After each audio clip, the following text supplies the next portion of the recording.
मैं आपसे बौद्ध धर्म की दीक्षा ग्रहण करना चाहता हूँ। उन्होंने मैं स्वीकार कर लिया। बाबा साहब ने हवाई जहाज के द्वारा आने जाने का पूरा प्रबंध किया, लाइसेंस का प्रबंध किया और बहुत ही खुशी के साथ उन्होंने नागपुर बुलाया। तो मैं संक्षिप्त में ये कहना चाहता हूँ कि एक समय ऐसा भी नहीं था, ऐसा भी था यस कि बहुत भिक्षु नहीं थे भारत में, और बाबा साहब को उसी नगर से चंद्रमणि जी को निमंत्रित करके अपने बौद्ध धर्म की दीक्षा के लिए बुलाया गया था। आज मुझे बहुत खुशी होती है कि भारतीय बौद्ध महासभा हर वर्ष बौद्ध शिविर लगाती है। इसका श्रेय जाता हमारे अध्यक्ष महोदय को, दौलत सिंह जी हैं, हमारे गण सेक्रेटरी चले गए, कैशियर सब हैं। ये पूरा जो यहाँ का मिशन है भवन का, वो हर साल आयोजित करता है इसी तरह के बौद्ध शिविरों को, और उसमें बुद्ध का ज्ञान दिया है। अब मैं आपको संक्षिप्त में कुछ बात बताऊंगा जिसको कृपया आप प्रसारित करने की कृपा से जहाँ भी आप जाते हैं, क्योंकि आपकी बड़ी जिम्मेवारी है। सभी बौद्ध भिक्षुओं की बहुत बड़ी जिम्मेवारी है कि बौद्ध धर्म का प्रचार प्रसार करें। सबसे पहले मैं आपसे निवेदन करूंगा कि बौद्ध धर्म जो है वो धर्म नहीं, विचारधारा है, और ये विचारधारा है वैज्ञानिक विचारधारा। इस वैज्ञानिक विचारधारा की ओर ये सब खिंचे हुए चले आते हैं। जब भगवान बुद्ध के धारण किए गए धर्म को पश्चिम वालों ने सुना तो वो उन्होंने कहा नहीं, हम नहीं मानते इस बौद्ध धर्म को, क्योंकि ये तो केवल काल्पनिक है। जैसा कि अब मैं नाम नहीं लेना चाहता, जैसा कि वो उन्होंने सुना था दूसरे धर्मों के द्वारा।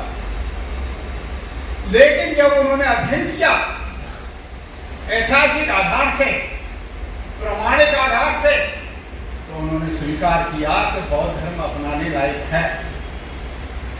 और आपने देखा होगा बहुत बड़ा वैज्ञानिक फ्रांस उसने कहा संसार में यदि कोई धर्म स्वीकार करने लायक है तो वो बौद्ध धर्म है। क्यों?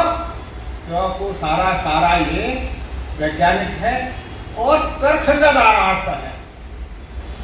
और जो भी बौद्ध हैं, मैं भी हूँ, आप ये कोई भी हैं, यदि कोई सुनते हैं किसी की बात को तो एकदम वो स्वीकार नहीं करेंगे।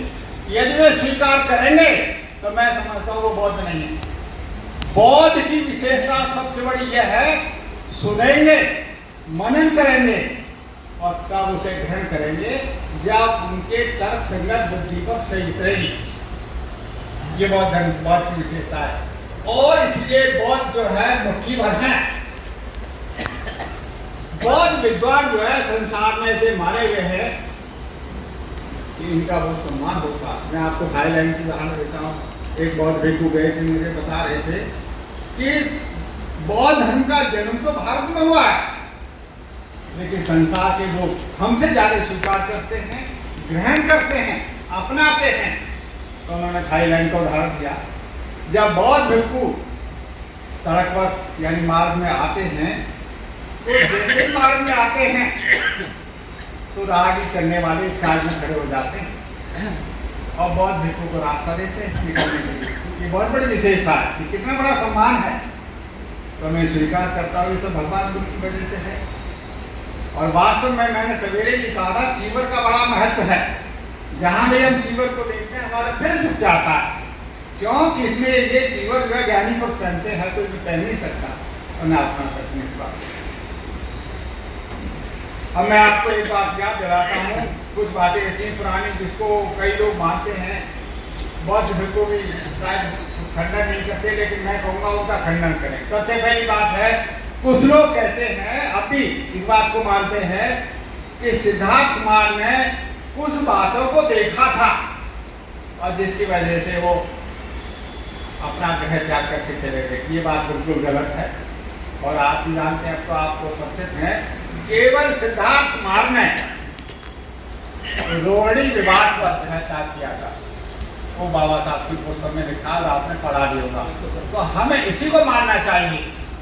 जो चार बातें हैं, बीमार को देखा, किसी किसी वृद्ध को देखा, किसी व्यक्ति को जाते हुए देखा, सन्यासी को देखा, ये झूठी बातें हैं।